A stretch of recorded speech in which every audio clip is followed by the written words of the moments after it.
जनसत्ता आज की टॉपिक है वैकल्पिक उपाय। 1, 2, 3 स्टार्ट।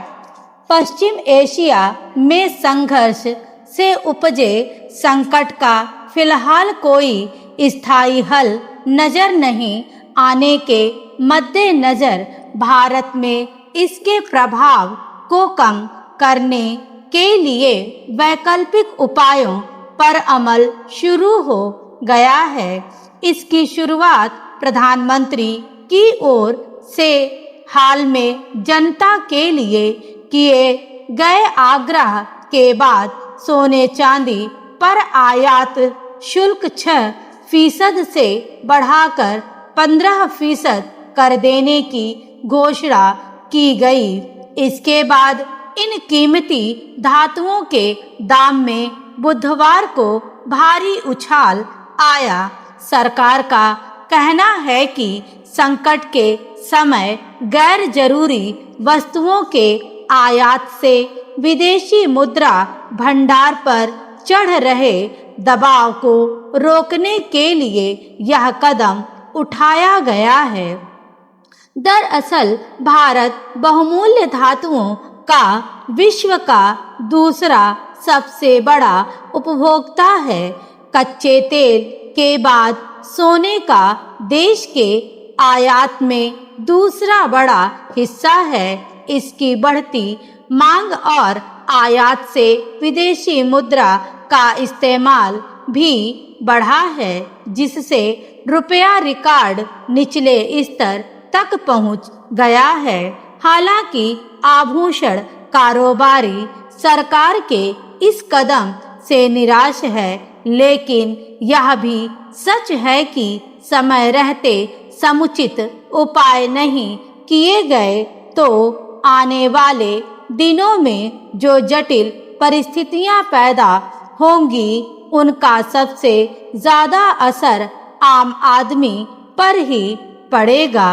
गौरतलब है कि प्रधानमंत्री नरेंद्र मोदी ने पश्चिम एशिया संकट के मद्देनजर देश की जनता से विदेशी मुद्रा बचाने के लिए ईंधन के विवेकपूर्ण उपयोग, भोजन पकाने के लिए तेल के इस्तेमाल में कमी लाने और सोने की खरीद एवं विदेश यात्रा को स्थगित करने जैसे उपाय अपनाने का आह्वान किया था। संदेश स्पष्ट था कि देश की अर्थव्यवस्था पर दबाव बढ़ रहा है, जिसे कम करने के लिए वैकल्पिक उपायों की ओर बढ़ना होगा। इसमें दो राय नहीं कि किसी भी बड़े संकट से निपटने के लिए आम नागरिकों की भी अहम भूमिका होती है। जनभागीदारी के बिना ना तो कोई योजना सफल हो पाती है और न ही संकट के दौरान आवश्यक उपायों का व्यापक स्तर पर सार्थक परिणाम सामने आता है।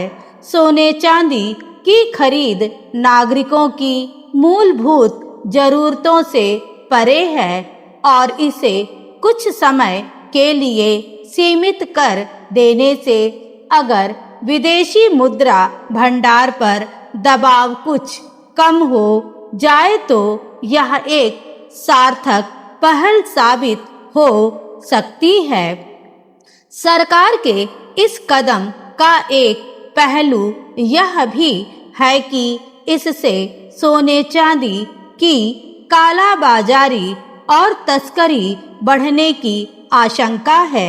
ऐसे में अंतर्राष्ट्रीय सीमाओं पर निगरानी और सतर्कता बढ़ाने की जरूरत है।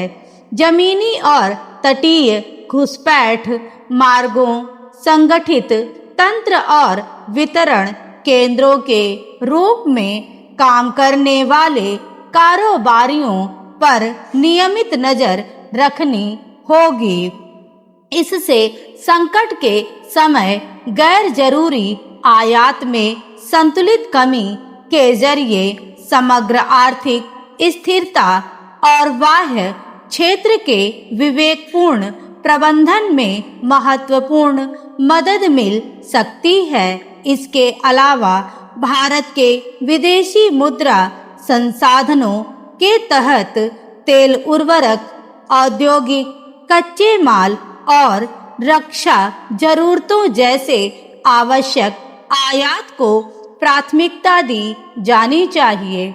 प्रधानमंत्री ने लोगों से ईंधन के गैर जरूरी इस्तेमाल को कम करने का आग्रह भी किया था और बुधवार को उन्होंने खुद अपने काफिले में शामिल वाहनों की संख्या कम कर दी।